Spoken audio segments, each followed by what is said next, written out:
it's like, they had that fake punt on their first drive, which worked out. And honestly, I did not mind that call at all.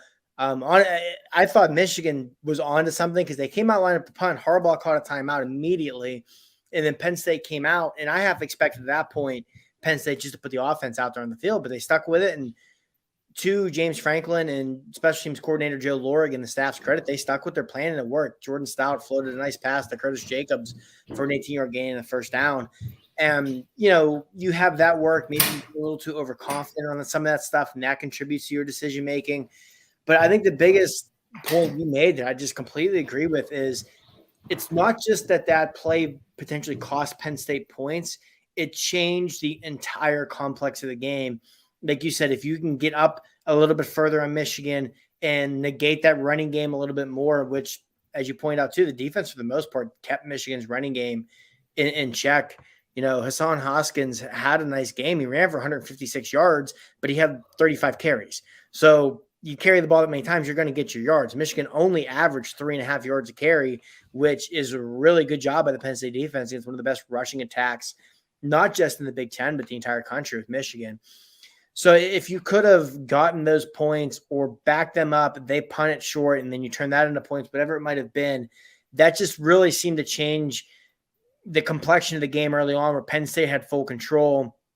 And, Ellie, as you pointed out, to their credit, they came back and were still in position to win this game and just couldn't finish it. And it's just, I can't help but keep feeling it just goes back to not finishing drives. So many times in this game, they were in position to get a touchdown and they wound up settling for a field goal, or to get a field goal and something goes wrong.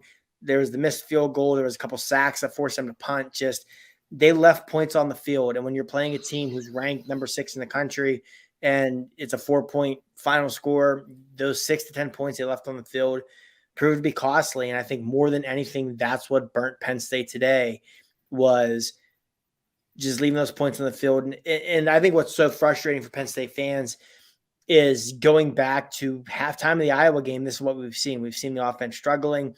We've seen the offensive line, to their credit, as much of the offensive line has struggled to run block. A lot of the season, the pass protection has been okay. Today, and now again, Aiden Hutchinson, David Ojabo might be the best pass rush combination in the conference. But today, the offensive line, especially those tackles, just got eaten alive. Their Penn State's opening drive, 3rd and goal from the 9. Cliff has Dotson for an easy touchdown, but he just didn't have time to throw it because Michigan completely ate Penn State's offense line alive. John Lovett, the running back, misread a delayed blitz, and that kind of threw the pass protection off. So it's the repeated mistakes, I think, have become so frustrating. And obviously this late in the season, it's tough to fix things, but it's frustrating to see them be this far along and still be struggling with pass protection, still be struggling with generating a run game, struggling with finishing drives. Yeah, and it's funny because they got 109 yards in this game, which is right about their average, right?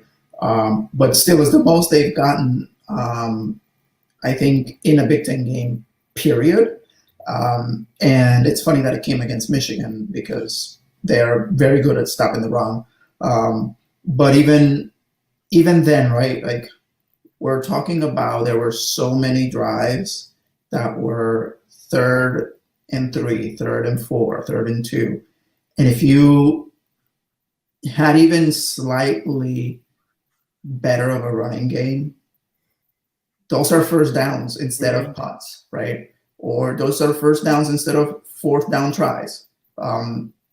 Those are drives that keep the ball away from Michigan, which is ultimately another thing that ended up happening in the end, right? Like Michigan was able to keep the ball away from Penn State by eating clock. And I don't want to keep harping on this point, right? But like when you only have so many opportunities to put points on the board, you kind of have to take you have to take those opportunities. And I'm not even talking about, oh, you should have gone for the field goal or you should have gone for it, right? Like whatever decision you made, and I can hear myself also saying that was their decision. I just don't agree with it. But like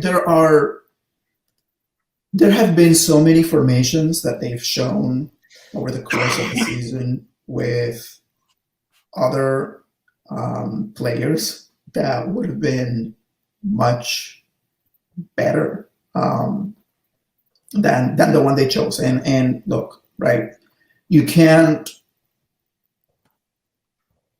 It's easy for us to question the coaches sitting here in our couches or I guess desks, right, watching how things unfolded. So I will acknowledge that to an extent, right? Because I saw what happened and I saw how it could have gone different, and we're having this discussion right now. And I'm not a fan of saying they should have done X and Y, but like in this particular play, oh my gosh, like they had a an entire bag of different tricks they could have pulled that I just and look, I'm pretty sure there are at least 37 reporters right now asking James Franklin this exact same question as we speak, and we'll hear what he has to say. But I'm just so dumbfounded that I can't really think of anything else at the moment.